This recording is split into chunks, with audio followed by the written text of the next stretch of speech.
been talking about pathways to legalisation. Now, it'll be on YouTube. You're videoing. Hello over there, and we'll try and crack a few jokes to keep things entertaining.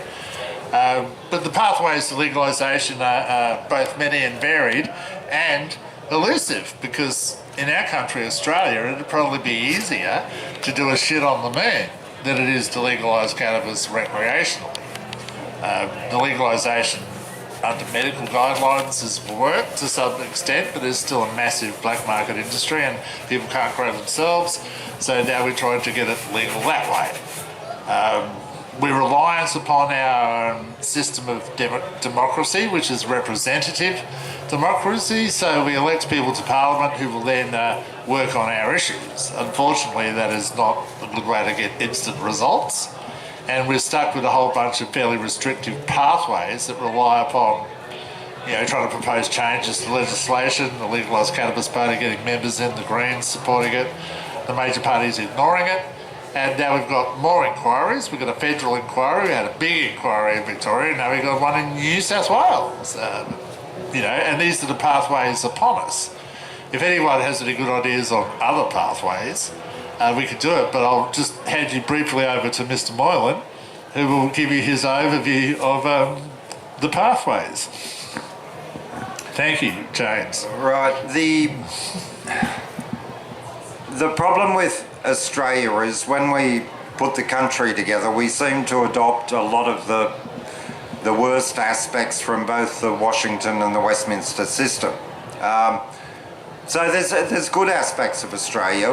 We came up with what might be considered a democratic socialist state to some extent, but along the way, the Constitutional Convention's dropped all of the facility for public initiated referendum, direct democratic action, right? All of the ways that you see a lot of comparable Western world countries acting, those pressure points that have allowed the issue of cannabis to be addressed in a relatively rational fashion.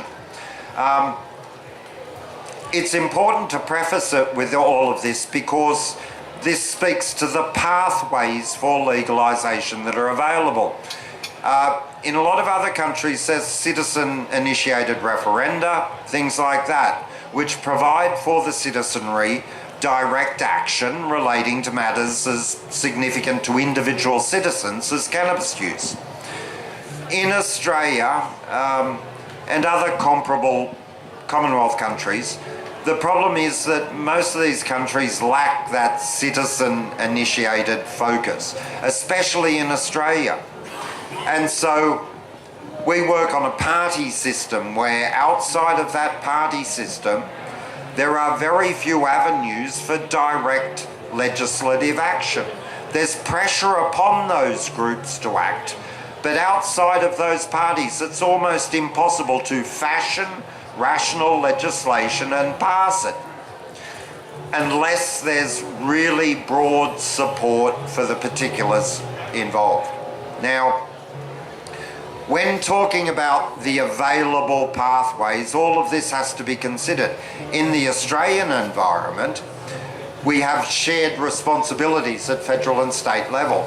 Different responsibilities, that's it. State and federal levels are responsible for different things. On federation, a lot of the responsibilities were mapped out, passed over to the federal government, and it's all set up that way. Unfortunately, cannabis falls halfway. What we've done during the last 20 years is set up a TGA framework under what we call cooperative federalism. Because the federal government and the state governments have different responsibilities, right, then when there is broad consensus that we need to change the law and do it best, what we do is we have a Senate Select Committee which brings in all of the states. We set up umbrella legislation at the federal level. The states go home, pass referral legislation, right, which is in common, and we do it cooperatively, right? But as it stands with marijuana, the federal government is generally much further ahead of most of the states, but unfortunately the federal government is not responsible for law and order in the states. This wasn't a power that was referred. The current TGA framework was set up in a cooperative fashion, cooperative federalism, right, to enable therapeutic goods during the 80s, and recently, during the last 8 years, marijuana, right? Some changes at the federal level provided the facility for, in each of the states, for citizenry to buy marijuana. Now, of course, the best way forward in an ideal world with cannabis law reform in Australia would be simply to put together a federal convention, right, and do it in cooperative federalism and rationally, but that's not going to happen. That is just simply not going to happen. Not for a very long time, right? The pathways that are available therefore shrink down to what existing legislation there is and what can we advise them to do. My response to this, and it's a complicated topic because law is always complicated, especially constitutional law. My response to this is the available pathways that we should be pushing for, because we're not going to get everything we want, is just to use the existing TGA framework.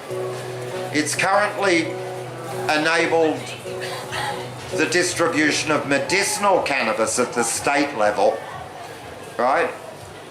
Just by passing legislation at the federal level, it can enable the states to move beyond medicinal cannabis to regulating recreational cannabis at the state level. Now, this is just the nuts and bolts of how we can accomplish this. I'm not going to go deeply into the details of it because, you know, it's the very first iterations of recreational cannabis in each of the states of Australia will be very highly regulated, massively and disproportionately regulated. And I say this just simply because that's what's happened everywhere else in the world that it's happened. I suggest that we can hurry this along by, at the federal level, suggesting alterations to the current TGA and suggesting at each of the state levels that they promulgate legislation under the TGA framework relating to recreational, particularly dispensaries and cultivation of Indian hemp at home for, first of all, medicinal reasons, and then after that, recreational reasons. Now, the focus on that direction is just simply because it doesn't take a lot to accomplish that. It doesn't take a lot of movement at the federal level, and there's good arguments for it. What you do is you basically provide a facility for the federal government to say, well, we're responsible under our system for medicinal matters and therapeutic goods, but each of the states are responsible for matters to do with crime and punishment and intoxicants. That's our system. So we've got the responsibility. Intoxicants.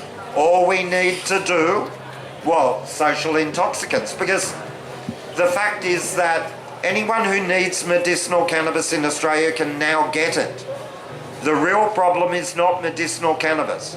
The real problem is that those who use recreational cannabis in Australia are required to either lie to a doctor or behave illegally. That's where we've got to do. Which they do.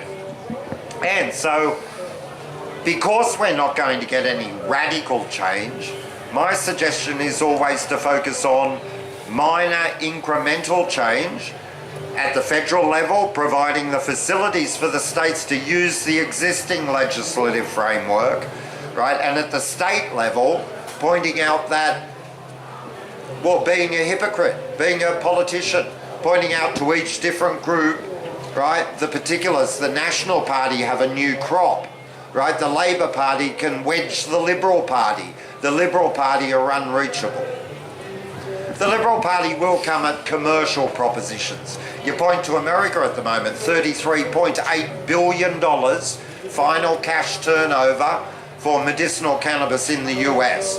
Now, if you want a real world price on that, triple it, and you've got some idea of the actual turnover, right? And when you bring into account the illegal activity in that sphere, it's those sort of figures do make even a far right-wing person's eyes light up. They tend to be that way. So money. Yeah. So when talking about pathways, it's important to have these discussions because a lot of our discussion is focused on the best possible outcomes, the best way it could possibly be. And all of that's important. It's important for PR and everything. But at the practical level, right, the response by our politicians, the hemp party politicians around Australia, I suggest should always keep their eyes focused directly on the existing pathways of power, right, and just incrementally moving it in our direction. Because remember that... How's that going, James, the incremental moving of the pathways? Well, it's going forward and backward. Sounds like a constipated poo. Well, like I said, it'd be easier to do a shit on the name than it would be to legalise cannabis here recreationally. 40 years ago, I was locked up in Silverwater Penitentiary for 45 days for 3 plants that tall. Now, I don't think that would happen now. I don't think the same thing would happen. We have to be real about this. When I was young, cannabis was grossly illegal, right, and was unknown in the mainstream population, right? It is a very different world today. But we can't pat ourselves on the back about that. I think that most of the change in the Australian cultural matrix has come from that bleed, the vicarious bleed from overseas where it is legal. We have such a vast amount of American media in our lives, right, that the common sense of the Americans regarding cannabis has started to bleed into Australia.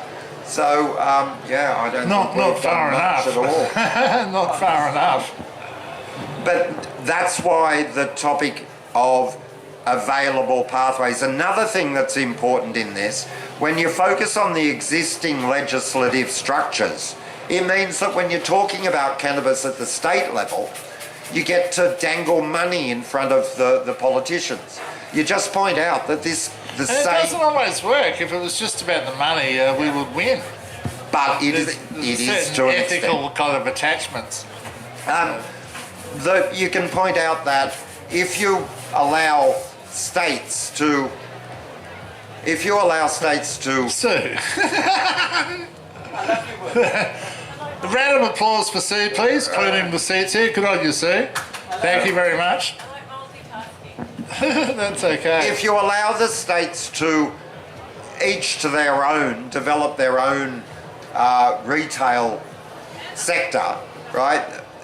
It means that it's a good approach because the slowest states, right, will always be slow, but the ones who are on the verge that are most likely, like Western Australia and Tasmania, won't be held back by the majority, right, providing that facility for... And I would suggest that in the Australian instance, the most important thing, right, for the movement as a whole, right, the biggest outcomes that we could see that would really change it is to actually see retail outlets for cannabis on the main street in Australia, right? Should they be on the main street or should they be around the side? Or no, well, look, I want to see them in. Do we want big neon signs with dope leaves and bongs on the street? Well, that's the way they're doing it in Thailand, and it seems to be working for the Thais. I don't have a problem with it, but will Parliament here warm to those kind of ideas, James? It's a literary term to refer to we need in the Australian retail environment cannabis retail outlets that are not dispensaries. They're not medicinal. This is recreational cannabis being used by people who want to get stoned. You see, we have a resistance in Australia to adopting a discussion about the reality that we all face. If you listen to the discussion at a lot of these forums, everyone here is sick. We all need medicinal cannabis. And how many people do you say, well, look, I use cannabis because I like having a damn big bong in the morning and getting ripped off my tits. Whereas that's the reality for most of us. Most of us aren't recreational medicinal users. We've been forced to be hypocrites. I haven't ever had a script. I refuse to engage in that sort of hypocrisy. I use cannabis to get very stoned, and I use it recreationally. I think I have every right, and I don't think I should have to lie to a doctor to be able to do that. All right? Yes, no problem. All right, so... It'd be nice. It'd be nice. Sounds great. But the pathway to that... Ideal reality. The pathway to that is everywhere you look around the world,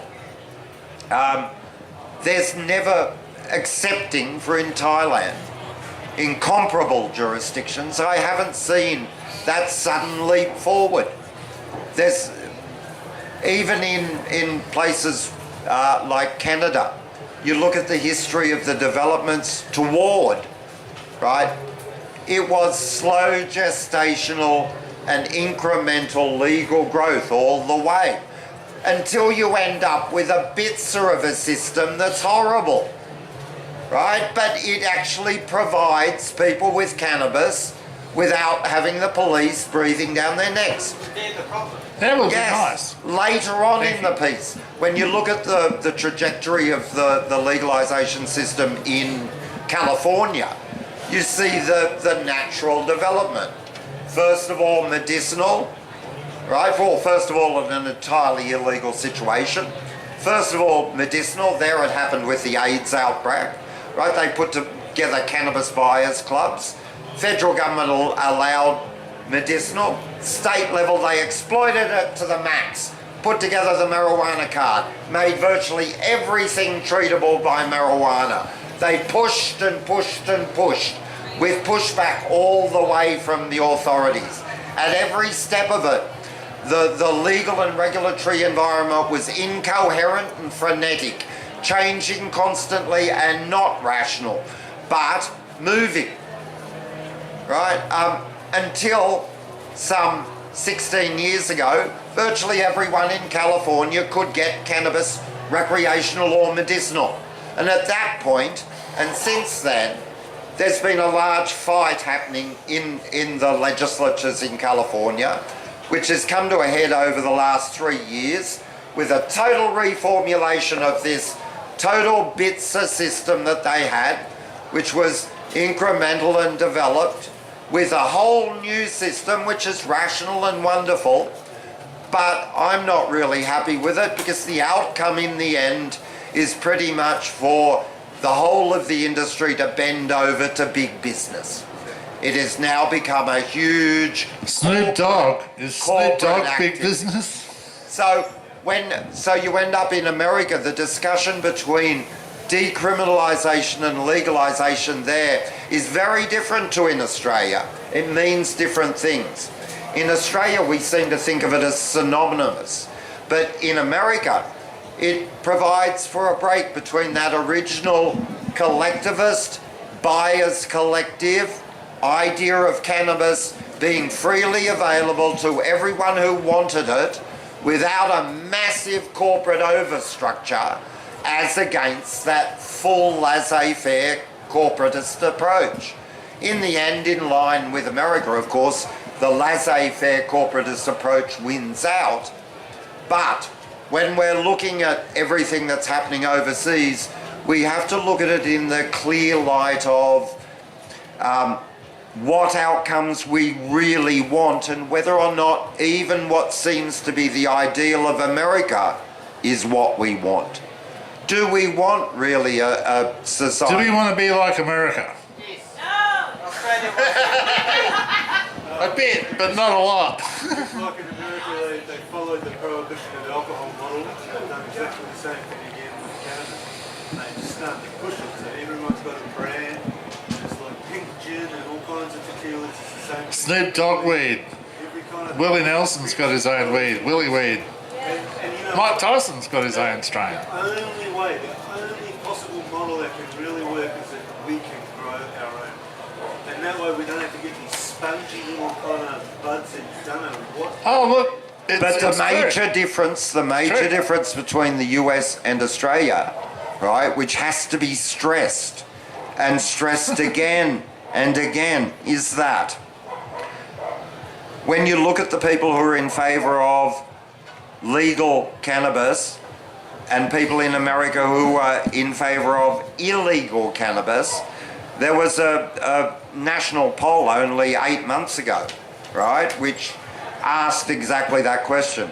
In Australia, right, some 62% of Australians believe that cannabis should be decriminalised, right, and around 40% believe it should be fully legal, right? What do you think it is in America at the moment? In USA, the reason that cannabis became illegal was a prohibition and like for racism. Oh no, that's a bit of a gloss actually. That's just America taking responsibility for everything.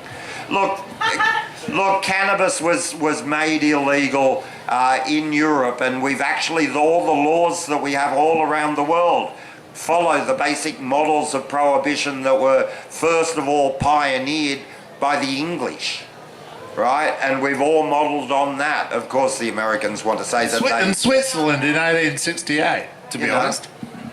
right? Just how effective the Canberra model has been, where it seems to be, it seems on one hand to me to get around a bit of the issue of, I don't particularly want to see super large corporations growing and pushing weed. I don't think that's necessarily even a good thing to have particularly. But something like the Canberra model, which allows for almost, you could change it to almost have a small scale sort of growing and cultivation. And Well, decriminalisation of possession. the argument in the US is very different because the whole debate is over, right? As I said, more than 5,000 people across all of America, and 92% in favour of full legalisation. 92%. I will repeat that. 92% of Americans in favour of full legalisation. That is the reason that it's changed in America, not because of anything that the politicians have done. The politicians are responding, right? And similarly, no matter what anyone here wants to tell you, it won't change in Australia until the social dialogue and the opinion of the majority changes. That right? would be good. Until we get rid of the constant mythology about cannabis being a relatively dangerous drug, right? Constantly. Why have we got all of these rules to protect us against A, what harm, B, to whom? That's why the medicinal model is better. Yeah, but the It's medicinal not model... bad, but like you were saying before about self-grow, how do you structure that here? Like in America, they realised that if they didn't allow people to self-grow, then they would keep doing it illegally. And so even the medicinal states have self-grow, so does recreation. It's just part of They don't want it. you to grow because they don't want you to In Australia, it's a completely different kettle of fish. Like if you go and talk to these politicians about this issue, right? It's a fuckwit zone. Like they don't have common human decency that it's not a good idea to arrest people. You know, See, all the people in these tents they haven't got there yet. seem to think that in the political discussions that are occurring in Macquarie Street and in Canberra, they're having close considered discussion of all these matters. No, it's a bunch of ignorant white puffy fellas who are repeating drug war nonsense. But you know what? They'll follow. They're still there. They'll follow America.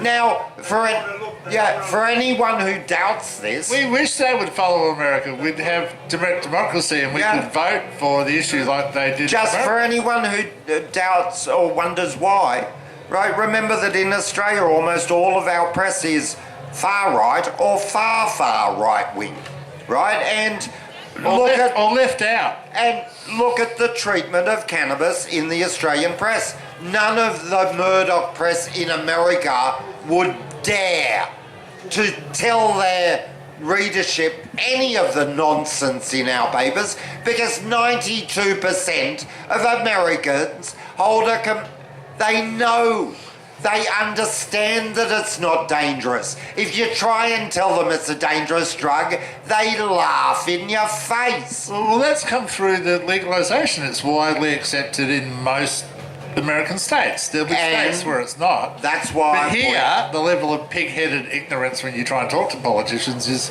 stunning. So, James, what do you think is the pathway to alleviate this ignorance? How could we tackle it in a successful manner? Well, I've just done a doctorate on semiotics, which is all very it's just meaning systems analysis, right? And the reality is that when you look at all of the activity of all of the lawmakers and all of the agitators in Australia, over the last 40 years in Australia, it doesn't seem to have changed things much at all when you weigh it up against just that vicarious bleed from overseas. Yeah, you're having the same argument. Yeah. It doesn't, because of the structural limitations in Australia, because of the lack of paths. There's a lack of pathways. Right, the Australian discussion seems to be absolutely stuck in that 1950s dangerous drug rhetoric. It's psychotic. You know, it'll make you mad. Now, maybe that's the solution, is to reschedule the drug, like they're starting to do in America. Yeah, but have you seen the form for the rescheduling at the TVA, mate? You need a university degree in like, you know, industrial biochemics to understand the form. Where, for example, you pass a law that all plants are no longer illegal. No plant. But that's not how what, you that's not pass what that law? the rescheduling is about. What is the Passing a law rescheduling takes about? years of argument. You change it from being a debate about cannabis to a debate about plant medicine. And that there's a lot of evidence now for the... Plant medicine is fully legal in Australia. Cannabis plant medicine is fully legal. There's plant medicine clinics all over the place. There's giant cannabis factories producing it to TGA 9.3 quality assurance. But I'm not after plant medicine. I want a big block of hash that's really, really ruddy that I can rub a bit off, whack in my morning cones and get baked. I mean, totally fucked up. No, look, I'm just pointing Just out. recreational. I'm pointing out. I'm not going to hide behind medicinal. I'm not using a medicinal plant. I'm using a plant that will get me ripped.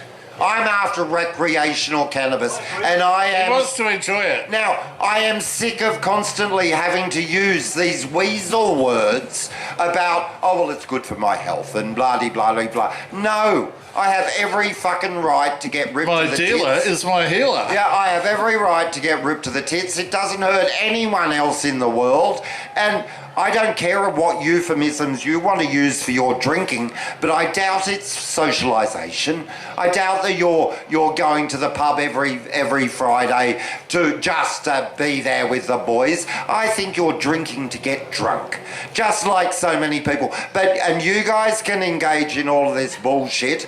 I smoke cannabis to get stoned. I like being Round of applause stoned. for Jen, please. These are things that have to be part of the conversation. We have to replace the weasel words with acknowledgement of the reality. There is nothing wrong with wanting to get stoned.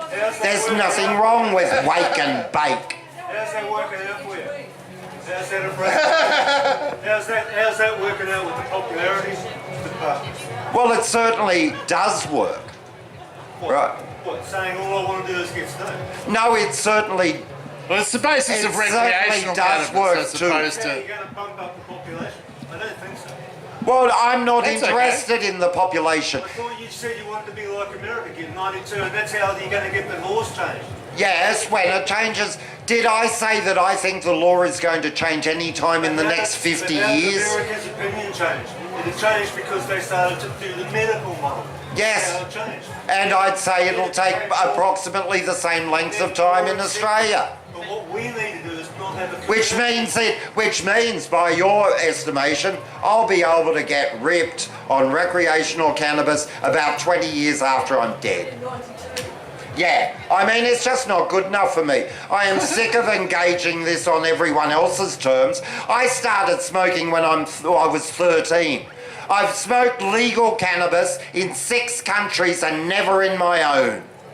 But that's fine, but how's that working out in terms of Shame. getting That's the law? right. It's embarrassing. Yeah, how does it change the law? By stating the reality. All of this common statements that I'm making are utterly unremarkable in the American context. I think And They're European. considered amazing they here. are here too. I think everyone knows everyone's using weed to get stoned. Yeah, I know, so let's start acknowledging that fact. We know that. Mr. and Mrs. Dopey, who know nothing about cannabis, A don't lot know of the that. time, yeah. They know nothing about cannabis. They think that their kid is going to get addicted to it, right, and end up in a gutter homeless. Why? Because we're talking nonsense, old drug war mythology stuff, right? We're not acknowledging, A, people smoke cannabis to get stoned, B, it's not going to create a great deal of harm. I think you're going to convince the parent more by putting to evidence and showing them the benefits of cannabis than by saying to them, all I want to do is get stoned, okay? That's not going to convince any parent to allow their kids to start smoking weed. I didn't say that to But convince anyone. how many kids have I'm asked their just sick to parents if death they of can having to smoke dance weed? around You it. just need to convince them it's not harmful. Yes. Did you ask your parents if you could smoke weed? Motivation's irrelevant. No, The main point is no, I it's not didn't. harmful. They told me not to. I went and got Grabbed a some. hold of rhetoric He's instead an of the point I made. What, from way back? That's good. Vicious and anarchist. Any more questions? Any other specific questions? I was wondering, do you think that it's similar to big tobacco, how it's capitalized and everything, because it might have started out? Not in places like Colorado, it's a lot of small business, but other places like Canada, yes, probably similar. They went big corporate.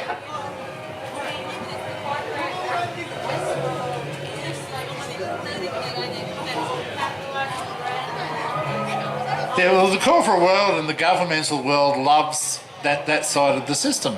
In Colorado, they actually broke up one company who had too many franchises. Like the licenses are quite small, and you have to grow for your license, and you can't have 50 fucking shops, you know. And you've got to remember that in the American But situation, California's different; they're getting more corporate. in the American situation, you can't really make broad generalizations.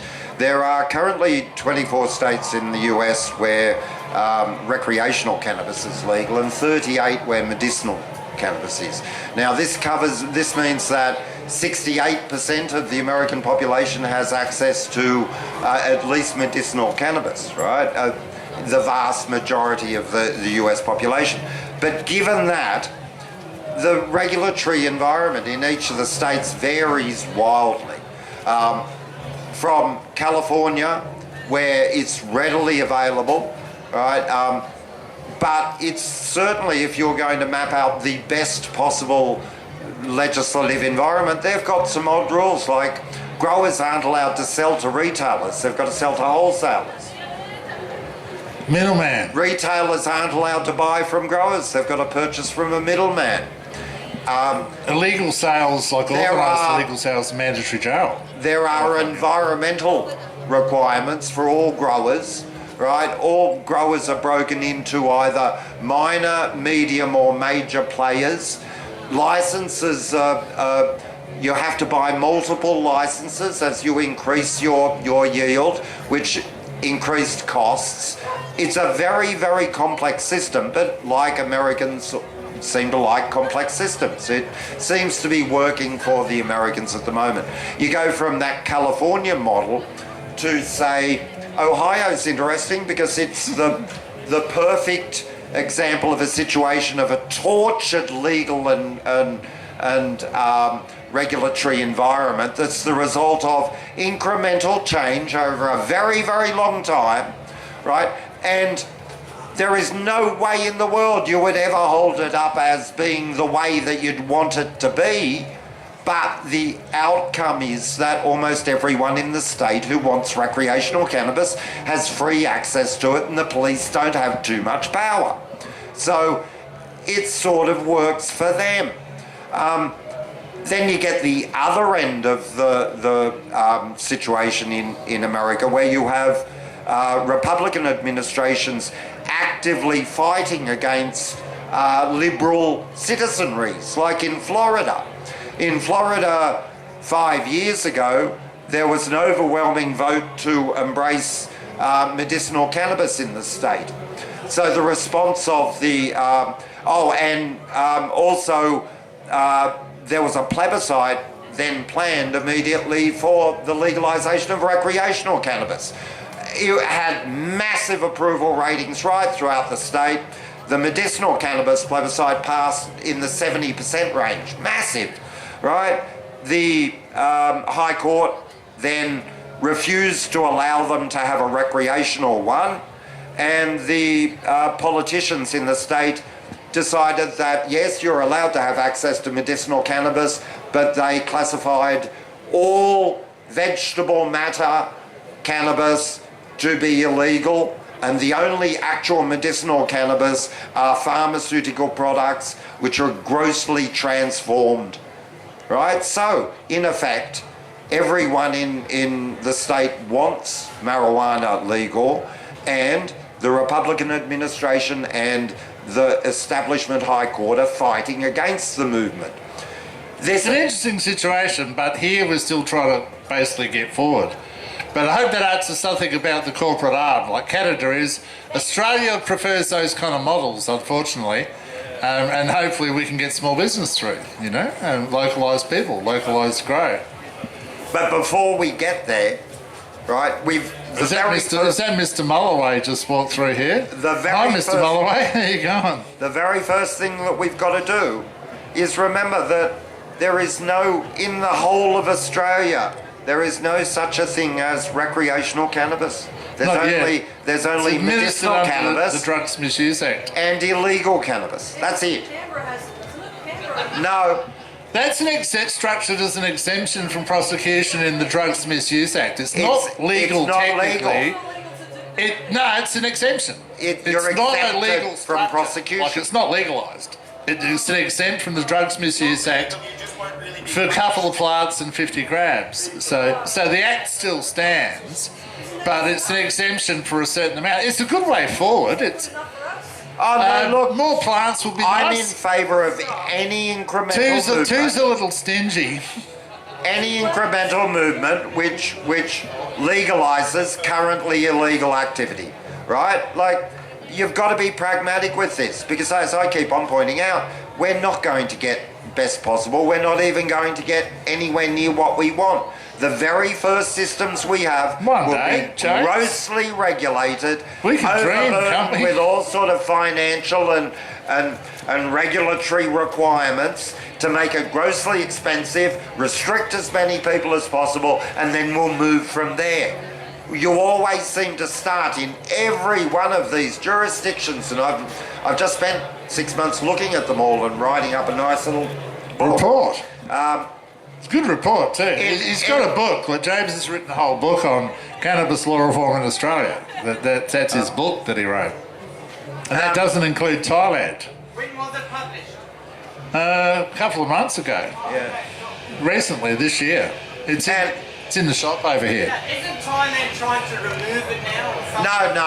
No. You hear a lot of nonsense talked about Thailand. Thailand is remarkable because it really is a one-off, and there's no way that you can really use it as a corollary for what's happening in Australia. They have just too vastly different a system. And the reasons that you see the laissez-faire legalisation in Thailand has more to do with the corruption of the state than the facility of the total 60% of the retail outlets for cannabis in Thailand are owned or are controlled by people associated with the police force. Right? So, It's an Asian country.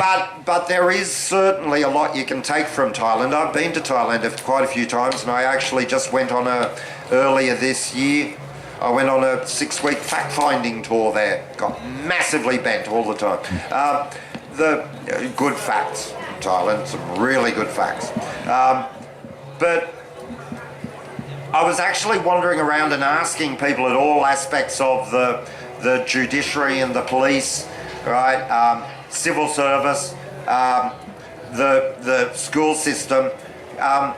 Look, we've now 14, 15 months beyond legalisation. Can you talk to me about all of the detriments that you've observed that are associated with laissez-faire legalisation?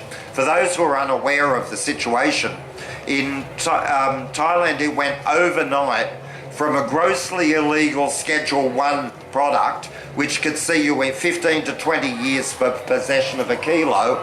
Overnight they just scrapped all criminal penalties and instituted 3 guiding propositions. The guiding propositions were that sales will not occur to people under 21 years of age, sales will not occur to pregnant women, will not occur to breastfeeding women. And that was it. That was it. That was the total extent of the regulatory oversight, right? When I went to visit, there were 5,300 open dispensaries. For every open dispensary, there's another 2 outlets that are illegal, right? I asked people from top to bottom of that society, all right, what are the harms you've seen visited upon the society? The magistrature, the police, the teachers were unequivocally in favour. I didn't come across a single person who identified negative outcomes. It was all a plus, plus, plus, which is interesting considering I've grown up in a society where I haven't been able to legally smoke cannabis because I've been told since the time I was very young that the government is protecting me against a great many harms. And that these laws have to be there to protect both myself and society from evident harm. So why is it in a society where all of the regulations have been removed, there's no evident harm? Why is it now in America, right? The lived experience of hundreds of millions of people under a fully legal or mostly legal environment has not occasioned any additional harm. I can't see any. True. Let's just wind this up. Let's start to wind this up a little bit. And we're restricted in pathways in Australia, things that we can actually do. We're stuck within the system. Legalised Cannabis Party has members in the parliament. There's 5 now. That's a good move, but they're still stuck with what to do, you know, and we don't have the leverage in this country, you know. In Western Australia, they've put a bill forward for a public vote, like a plebiscite at the next election. It'll go on the bottom of the ballot, but that needs to be supported in the House by the Labor Parliament before people will get a chance to vote, because we haven't had a chance to vote. So we need to increase the pathways. We need which in Western Australia is actually the Western Australian Labor Party is possibly the best bet of all of the Labor Party groups in Australia. Maybe the Cook guy looks pretty stingy myself. He's not about. Yeah, I know, but legalise just anything historically. Historically, they could, and it's a matter of political will. So, you know, we'll wrap this up now. There's another one coming soon, and thank you very much for your questions. Is that all right? Anyone who has any Keep questions, talking. I'm here for the Keep weekend. going. Jim's around, and keep talking, people. And If New Zealand had that referendum and then they lost by 2%, and it's dead. It's a stupid thing to do at the federal level, but at the state level, it's a good idea. You know, because it's Isn't Thailand reversing? No, you keep on hearing about this, but because of it became a topic in the